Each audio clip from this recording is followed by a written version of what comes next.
All right, now let's turn to Jamel White, former Browns running back. Hey, Jamel, how are you? I'm good, man. How's everything? We are good. We are good. Fighting through a little bit of a congestion thing here, but otherwise, life is good. Oh, you don't even sound like it. That's a lie. You do sound like it. You sound like a mess right now, but that's okay. I'm trying to figure out who I hate more right now, you or Jeff. It's a toss-up. You guys are... You and me, Jamel. You're 50-50 on it. Two of my closest friends. That's not true. It's Jeff for sure. You know. Wait a minute. Killing me. How important is a head coach in the NFL? Man. Let's see. Has it changed? I think a head coach, this is my theory on a head coach in the NFL, man. If you want players to play for you, they got to be playing for somebody that they actually like. They got to play for somebody that they will actually go out there and they care if they win a game or not win a game. And it shouldn't always just be about their contract and all that other stuff, man. So if you could get a coach that can keep your locker room together, know that they could come to you when something's not right, or they can express themselves to you, man, that's an important thing. For me as a player, at least. I mean, that's how it was for any good team that I've ever played for. They've always talked highly of the coach. So, give me the coaches that you like. Give me your best. I think you're going to say Bruce Arians, but give me the coach that had the biggest impact on you and why, and is that a quality the Browns should be looking for? You already know what it is for me. BA did it for me. Bruce Arians, he had a big effect on my career in general, man, because he seen something to me that, other people didn't see at first. And then, he got my corner and he was just telling people like, hey man, like this dude was undrafted. He was from a small Division II school, but he's going to go out there and give you everything. And, it showed. Because when he came and talked to me, I took it serious. When he asked me to do stuff on the side, I took it serious. And he didn't just have that effect on me. He had that effect on our whole offense. And when I played, we would put up 30 points a game just because Bruce just knew what it was. He knew every player. He knew everything that you brought to the table, and he knew mismatches. And he even had that effect on even defensive players during practices, man. Like, he would talk to them. He would tell them what we were about to do during practice. He, give us a good look and do this and do that. So just for me, he was a big impact on me, man. And everybody liked playing for him. And even when he left here and he went and did all his other little stints, and then he ended up in, I think it was Tampa. They ended up winning the Super Bowl, man. So you think about that. I mean, the guy's he's just a stand-up dude. And he wanted to be the head coach of the Browns, and they didn't hire him. Hey, man, I talk about that a lot because I brought it up to him at one point. I think we were our little alumni board. We had a little discussion about it with some of the people way back, and I brought him up. I was like, dude, Bruce was, people would play for him. And that's the thing with some of the teams that are these higher caliber teams. Like if you look at Andy Reid, I'm sure those guys like playing for him. You know what I mean? They got to, because when they step out there, they're about that business, and you want to be that way for your head coach. Did you play for a head coach who didn't call plays?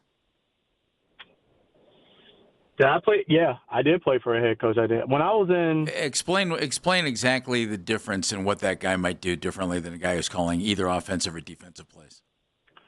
Well, if it's an offensive guy, like, let's just say a head coach, he's a manager of all the coaches, right? Instead of just being so invested in the play calling. So he's sitting up there just understanding the things that are going on. Like when I was here, and what was it? Butch Davis. He didn't know what was going on half the time, but he knew that those offensive coordinators are going to come to him and say, "Hey, listen, let's do X, Y, and Z," and it had to fit it. You know what I mean? Like if you're a head coach and you have the final say of everything that's going on, and you're the offensive coordinator as well. I mean, who's going to overturn what you're saying? Like, who's going to question the call? You know what I mean? So I think that has a big effect on things. Do you think guys like playing for Kevin here? Oh, I do. Listen, here's the thing. Every time any interview, I don't care what interview it was, Kevin did not throw nobody under the bus. Can you name a time this man threw any player under the bus? Nobody. Not front office. Nobody. He never threw anybody. Nobody. He took complete responsibility for everything. He was accountable for everything. Now, here's the crazy part. He didn't catch not one ball. He didn't rush not one pass. He didn't try and get not one interception. But I can tell you this, he knew who messed up. And it's easy to put that on somebody else. If you're a player and you have everyday life, because even though, fans sit back and they just see what you do on Sundays, you're a person too. Man, if somebody's in my corner that's going to take accountability for my actions and not throw me under the bus, man, I'm sticking with him. And I think that's what makes a good head coach, man. But I could bet you money behind closed doors, he probably went up to him like, hey, man, you messing up. Get it together. You know what I mean? So yeah. I think that's a good quality to have, man, out of a head coach, because that man he didn't throw nobody under the bus. And here's the other thing. He got a head coaching job real quick, didn't he? Sure did. And interviews with just about everybody who had an opening. Right. Yeah. So if you think about it, man, there's a quality about him that other people know about. And I'm sure that players talk about him to other players. You know what I mean? Because that's what we did. I mean, people with free agents, when they come here, man, how is it playing here? Man, you don't want to be here. I'm not saying that's what we did, but I'm just saying in general. Like, players tell other players, like, when they come visit, there's players in the facility, and they're like, man, how is it here? Do they take care of your body? Do they do how's the coach, blah, blah, blah. A player can stop you from getting a good player. You know what I mean?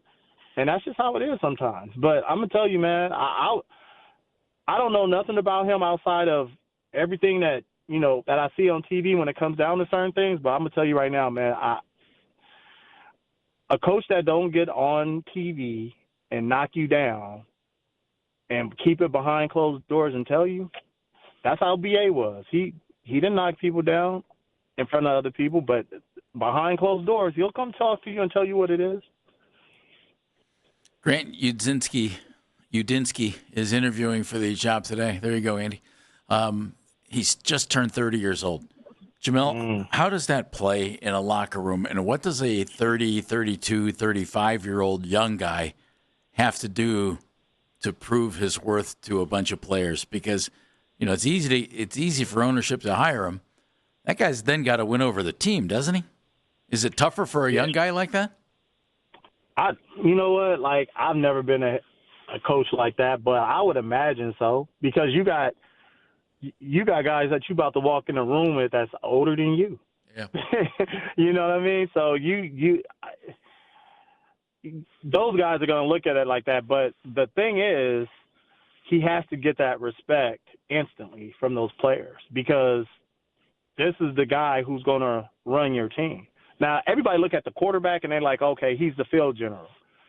Well, your coach is supposed to be the general. Whatever's the highest of over that quarterback, that's what he has to be. Now, the idea is they have to be able to follow him. You know what I mean? And I'm not saying there's been a ton of young coaches. Think about the Rams. When he started, he was young, but then they go to a Super Bowl. You know what I mean? So you look at things like that. I think a guy that's 30, that doesn't mean that he doesn't understand football or he doesn't know what to do. But for him, he's an offensive coordinator. So is he going to be in the same position as Kevin was? Is he going to try and be an offensive coordinator? Are the Browns going to allow that to happen? You run into the same situation again. The problem is, for me, when I look at things like that, is you already had a guy here that the players would follow, that was an offensive coordinator, what's going to be the difference now? Are you going to tell him, okay, we'll hire you, but you can't run the offense? We've already been through that. So that's going to be a little different thing. And when you're an offensive coordinator and you like doing that, it's hard for you to stop doing that. Jamel, it was interesting in the last way this was set up. Andrew Barry reported to ownership. Kevin Stefanski reported to ownership. But in other scenarios, too, you have let's just face it. I mean, if Myles Garrett doesn't like you, then you probably have problems. And I'm not saying he doesn't like any of these guys. What's it like to play on a team where a player might have more power than the head coach? I can tell you right now, I could give you a great example. My first team that I was at was Indianapolis. Peyton Manning was a quarterback and head coach. Listen, and general manager. I'm gonna tell you right now. During practice, this is no lie. If he wanted something to start over, it started over. It didn't matter what that head coach said, and I think it was Jim at the time. Jim Moore was the head coach, and during one of our team drills, the defense was messing up. Peyton said, this whole thing is starting over. Guess what we did? We started over from the beginning. It didn't matter what nobody else said out there. But you got to look at who you're dealing with. It was Peyton Manning. You see what I'm saying? Just like Myles Garrett. There are players out there, if they get that kind of control, they earned it somehow. And Peyton, man, everybody know about Peyton, man. Peyton is about that business. And literally, I left. I was a rookie at that point. I said, man, he could do that? They told me, they was like, they'll get rid of Jim before they get rid of Peyton. That's a fact. That's what they told me. That's a fact. Yeah. That's exactly what they told me. They was like, if he says it's going to start over, guess what? We're starting over. Ain't nobody saying nothing. Is that bad for a locker room, though? You know what? Sometimes it is, because when it seems to other players that one player got more pull than everybody else, it kind of make you question, how do you talk in front of this guy? What do you say? You're not having those same things, because in the locker room, there's a lot of things that people gripe about. Sometimes people don't, man, why is he doing this to us? And if you got to hold your tongue sometimes in front of a person that you got to go out there and fight with, it could divide a locker room a little bit, I think. But at the same time, man, you got to understand, like, you can also have the player that's going to listen to what you say and take it to the coach, and he's going to have more of an influence than anybody else is going to have.